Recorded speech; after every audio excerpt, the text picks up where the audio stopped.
Hello দর্শক, কেমন আছেন সবাই? আশা করছি সবাই অনেক অনেক ভালো আছেন। তো অন্তর পোল্ট্রি চ্যানেল থেকে আরও একটি নতুন ভিডিওতে আপনাদের স্বাগতম। আপনারা সবাই জানেন যে অন্তর পোল্ট্রি চ্যানেল পোল্ট্রি সম্পর্কে নানা ধরনের টিপস দিয়ে থাকে এবং নানা ধরনের তথ্য, খামারে কোন কোন মেডিসিন বা কখন কোনটা করতে হবে, এগুলা নানা ধরনের তথ্য প্রদান করে থাকে। তো মনোযোগ দিয়ে ভিডিওটা দেখুন। নিয়মিত কাজের মধ্যে যেটা পড়ে সেটা হচ্ছে খাদ্য দেওয়া। খাদ্য প্রতিদিনই দিতে হবে, খাদ্য সবসময় দেওয়া লাগবে, কিন্তু একটা জিনিস লক্ষ্য করতে হবে, বেশি দেওয়া যাবে না, পর্যাপ্ত পরিমাণে দিতে হবে আর বারবার দিতে হবে। খাদ্যর যে স্যান্টটা থাকে, এটা যেন বের না হয়ে যায়। এটা যদি বের হয়ে যায় তাহলে খাদ্যর কার্যকারিতা কিছুটা হলে কম হয়। তাই যতটুকু প্রয়োজন অতটুকুই খাদ্য দিবেন।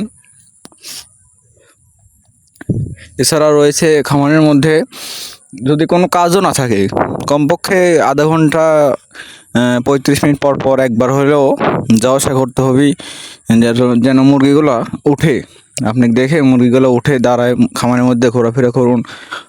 কোন মুরগির কী সমস্যা আছে, যে কোনো একটা মুরগির সমস্যা থেকে সবগুলোতে কিন্তু সমস্যা ছড়া যেতে পারে। এই জন্য আপনার লক্ষ্য রাখতে হবে যে কোন মুরগির কী প্রবলেম, কোনটা হাঁপাচ্ছে বেশি, কোনোটার গায়ে জ্বর আসলো কি না, কোনোটা মাথা থাকাচ্ছে নাকি। মাথা থাকানোর একটা লক্ষণ সর্দি। তাই সর্দি লাগার আগে আপনারা সবাই ভালোভাবে চেক করবেন সর্দি লাগছে নাকি। এসব নানান বিষয়ে আপনার নজরদারি রাখতে হবে। এবং অবশ্যই যেহেতু গরমের সময় ফ্যান রাখতেই হবে খামারে, ফ্যান, ঝড় ফ্যান রাখবেন সবাই। আর মেডিসিন হিসেবে গরমের সময় আমি সবথেকে যেটা বলবো সেটা গ্লুকোজ যত ব্যবহার করবেন তত রোগ ব্যাধি দূরে থাকবে, আর মুরগিগুলো ঠান্ডা থাকবে। এক্ষেত্রে স্ট্রোকের ঝুঁকি কমায়। এইগুলো আপনারা 20 দিনের পর থেকে বিক্রি পর্যন্ত ব্যবহার করতে পারেন, কোনো অসুবিধা নেই। গ্লুকোজ এমনিতেই সবসময় দেওয়া যায়, কিন্তু ছোটো থাকতে দেওয়ার কোনো প্রয়োজন নাই। কারণ ছোটো থাকতে মুরগি স্ট্রোক করে না, বা খুব একটা মারাও যায় না। তাই যখন মুরগি বড় হয়ে যাবে তখন অবশ্যই স্ট্রোকের ঝুঁকি কমানোর জন্য গ্লুকোজ ব্যবহার করতে হবে।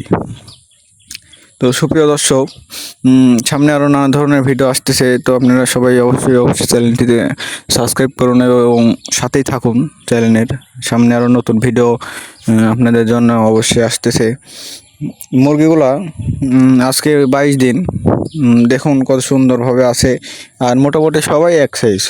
আপনাদের পূর্বের ভিডিওতে বলছিলাম ওই সাইডে যে পার্টিশন দেখতে পাচ্ছেন, ওর পাশে কিছু ক্যাট আছে, সেইগুলোকে আলাদাভাবে খাবার দেওয়ার কারণে ওইগুলো কিন্তু বড় হয়ে গেছে, আর কিন্তু ছোটো নাই।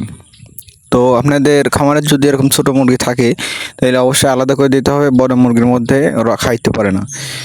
যদি আলাদা করে দেন তাহলে অবশ্যই তারা আবার আগের রূপে ফিরে আসবে, সব অ্যাডজাস্ট হয়ে যাবে আর কি।